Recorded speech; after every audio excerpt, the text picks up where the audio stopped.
الأسد يمتد وجوده في أفريقيا وآسيا وأوروبا، إلا أن أعداده بدأت تتناقص بشكل كبير جدا مع مرور الوقت، إذ تعيش معظم الأسود المتبقية في أفريقيا في جنوب الصحراء الكبرى، والقليل منها يعيش في آسيا. والجدير بالذكر أن الأسود تعيش في مجموعات واسعة من البيئات، إلا أنها تفضل العيش في الأراضي العشبية وأراضي الأشجار المنخفضة والغابات القليلة الكثافة، وهذا ما يثير الاستغراب لدى البعض. وأقدم إلى حضراتكم من قناتي كل جديد حول العالم هذا الفيديو عن حياة الأسد التي ربما لا يعرفها الكثيرون، والتي تؤكد أن هذا الحيوان العملاق يميل إلى العيش في حياة منظمة ومقسمة إلى أدوار.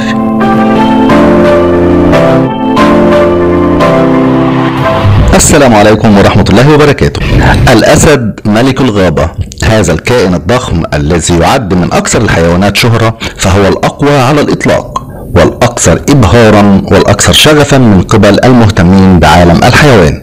بيعيش الأسد ضمن قطيع يتراوح عدد أفراده بين 4 إلى 6 أسود بالغة، ويتكون هذا القطيع غالبا من ذكرين بالإضافة إلى 3 أو 4 إناث إلى جانب الأشبال الصغار. وتتواصل الأسود فيما بينها بأكثر من طريقة وصوت، ومن أهم هذه الأصوات الزئير الذي يسمع الجميع ويرعب الجميع أيضا، والذي يساهم في تقوية العلاقات بين أفراد القطيع، كما يساهم أيضا في تحديد مناطق نفوذه. ظهر في الأفلام التسجيلية والوثائقية كبطل، كما لعب أدوارا هامة في بعض الأفلام السينمائية.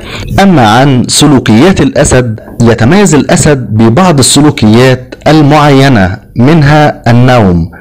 بينام الأسد فترات طويلة خلال اليوم، إذ يقضي ما يقارب 21 ساعة بين النوم والاستلقاء، ويعود ذلك لعدة أسباب، من أهمها احتواء جسم الأسد على الكثير من العضلات، مما يعني ارتفاع معدل عمليات الأيض فيه، الأمر الذي يؤدي إلى توليد الكثير من الحرارة عند ممارسة أي نشاط. لذلك تضطر الأسود للبقاء مستلقية لفترة طويلة لتبريد جسمها.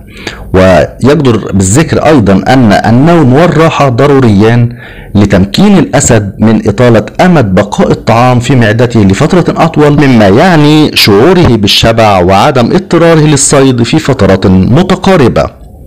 ثانيا، تسلق الأشجار.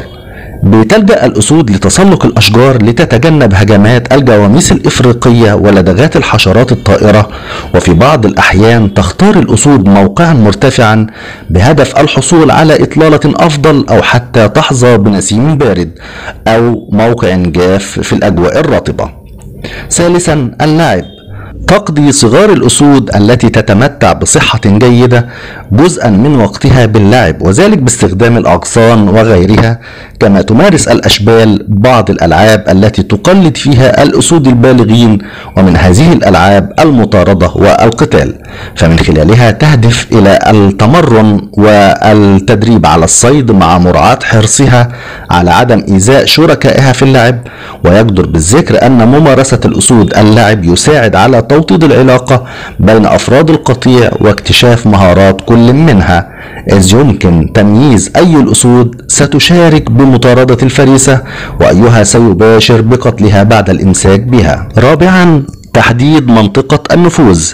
تحدد الأسود مناطق نفوذها عن طريق رش الأشجار والشجيرات بمزيج من البول والرائحة التي تميزها، والتي تفرزها غدد خاصة تحت الذيل. كما تتمكن الأسود من التعرف على روائح الأسود الأخرى عن طريق عضو معين داخل جسمها. خامسا، الصيد والغذاء.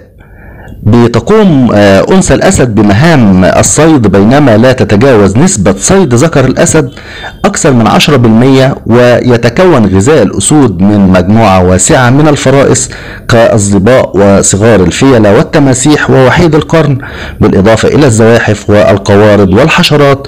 كما قد تستولي الأسود على فرائس غيرها من الضباع والفهود والنمور والكلاب البرية.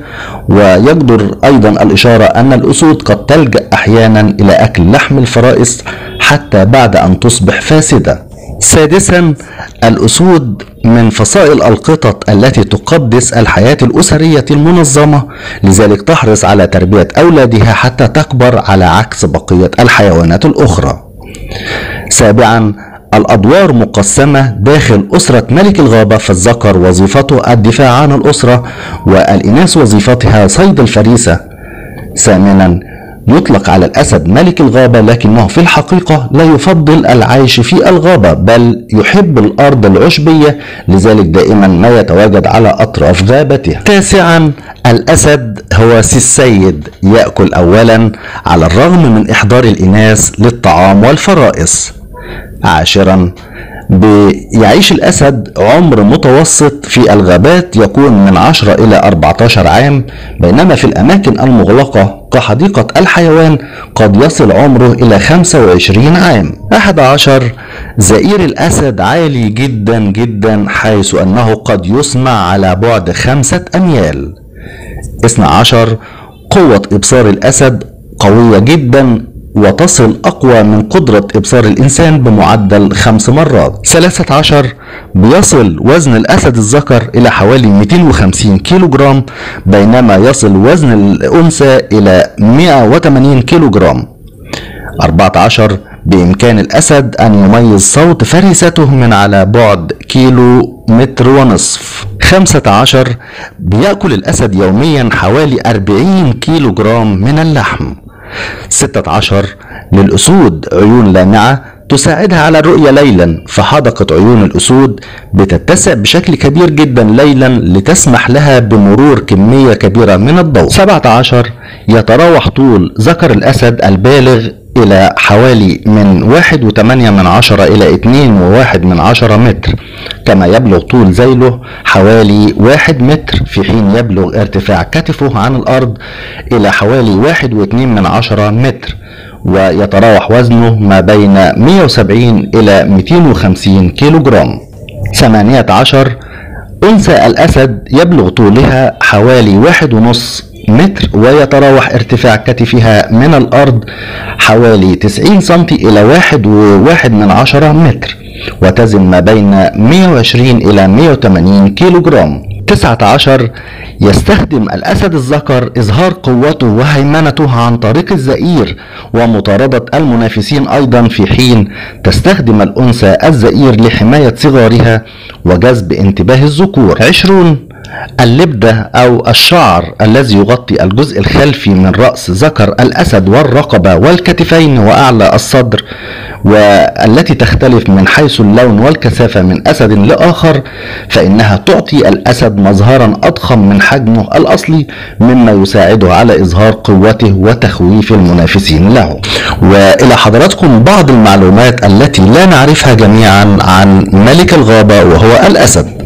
يصل ذكر الأسد إلى مرحلة النضج الجنسي عند بلوغه سن 2 تقريبا، إلا أنه لا يتمكن من التزاوج إلى أن يصل إلى عمر 4 أو 5، إذ يصبح حينها قويا بما يكفي ليسيطر على القطيع ويكتسب الحق بالتزاوج مع الإناث التي تكون قادرة على التكاثر عند بلوغها سن 4. كما تتزوج الإناث عدة مرات خلال العام ما لم تكن حاملا أو مرضعة، وبعد فترة حمل تصل إلى 3 شهور ونصف تلد أنثى الأسد عادة ما بين 1 إلى 4 أشبال، وتختار الأنثى لولادتها مكانا منعزلا تظل فيه مع أشبالها مدة 6 أسابيع قبل أن تعود للانضمام للأفراد أو لأفراد القطيع مجددا. ويبلغ وزن الشبل حديث الولادة نحو 1.3 كيلو جرام، ويتميز بفرائه البني اللون المائل للأصفر الذي يحتوي على خطوط أو بقع داكنة اللون. ويجدر بالذكر أنه بعد عودة الأشبال للقطيع فإن جميع الأمهات تتشارك بالعناية بهم وإرضاعهم حتى يبلغوا الشهر 6 من عمرهم، في حين أن الأشبال تبدأ بتناول اللحم عند بلوغها الشهر 3. تبدأ الأشبال بالمشاركة بالصيد عند بلوغها الشهر 11، لكنها لا تستطيع الاعتماد على نفسها والعيش بمفردها قبل أن تكمل عامها 2، ومن الجدير بالذكر أيضا أن نسبة موت الأشبال تصل خلال أول سنتين من عمرها إلى ما يقارب 80%، ويعود ذلك إلى عدة أسباب، منها الجوع في مواسم نقص الغذاء وهجمات ذكور الأسود الأخرى على القطيع. عند بلوغ الأسود عامها الثالث فإن جميع الذكور تغادر القطيع ويختار بعضها العيش بشكل منفرد، فتصبح فرصها بالتزاوج قليلة جدا، لذلك يحاول بعضها الآخر السيطرة على القطيع بعد أن تكتسب القوة اللازمة عن طريق إنشاء تحالفات فيما بينها، فتتمكن حينها من قتل الأشبال لتستطيع التزاوج مع إناث القطيع. أما إناث الأسود فيبقى بعضهم في القطيع في حين يغادر بعضهم الآخر ليعيش مع قطيع جديد أو بشكل منعزل. وأيضا من الجدير بالذكر أن الأسود الموجودة في المحميات قد تعيش لمدة تصل إلى 25 عاما أو أكثر، أما أسود البرية فنادرا ما تعيش لمدة تتجاوز من 8 إلى 10 أعوام، ويعود السبب في ذلك إلى تعرضها لهجمات مختلفة من الأسود الأخرى أو إصابتها أثناء عراكا مع الحيوانات المفترسة الأخرى. كل هذه المعلومات كانت عبارة عن حياة الأسد التي لا يعرفها الكثيرون، والتي تؤكد أن هذا العملاق يميل إلى العيش في حياة منظمة ومقسمة إلى أدوار. أرجو أن يكون الفيديو قد أفاد حضراتكم بمعلومة، وإن شاء الله نلتقي في فيديوهات قادمة بإذن الله. أترككم جميعا في رعاية الله، والسلام عليكم ورحمة الله وبركاته. شكرا على المشاهدة، ولا تنسوا الإعجاب بالفيديو والاشتراك بالقناة.